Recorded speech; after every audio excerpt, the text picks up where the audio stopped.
welcome in Jindřichův Hradec, amazing city in Czech Republic with reporter Mike in 360 today.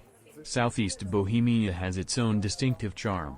The landscape, interwoven by streams, rivers and especially ponds, rises here from the Cheben Basin to the wooded hills of Czech Canada in order to display its diversity in just a small area.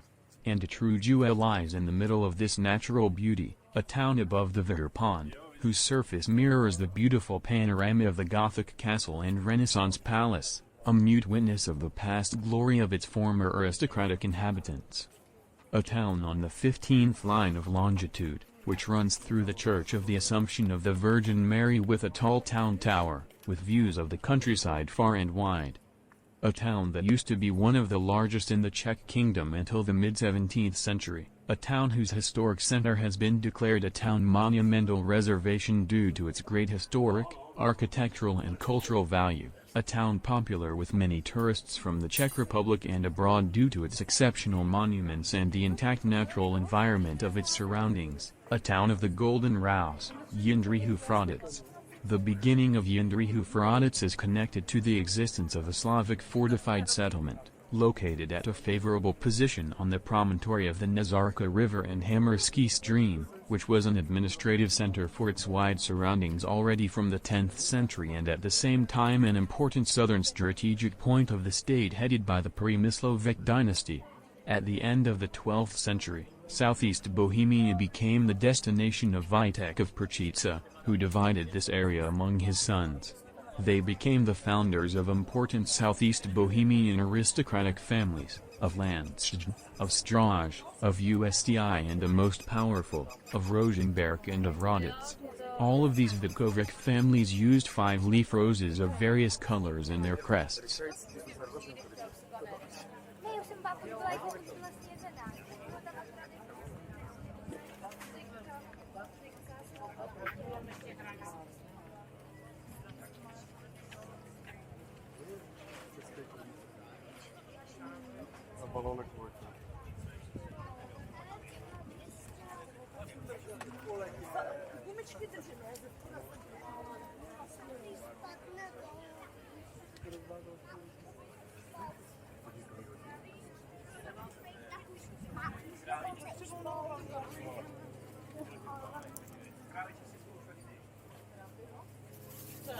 Já nevěděla, že je takhle malé, já myslela, že jsou jenom ty.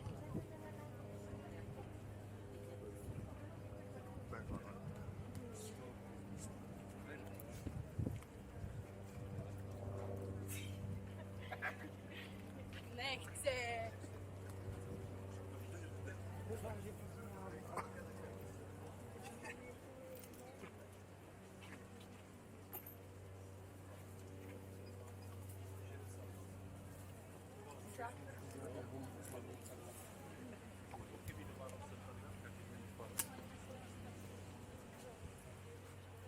Přesně jo.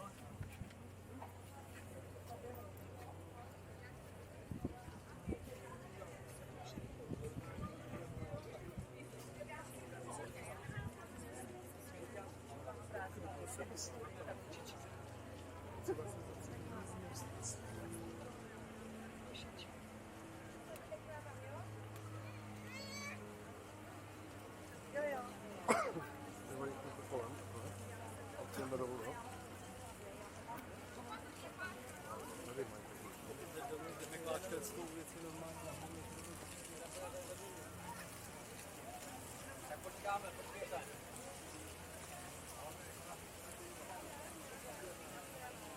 Co, chci si to kávu? Tak já to obejdu za chvíli, jo? A počkám tady.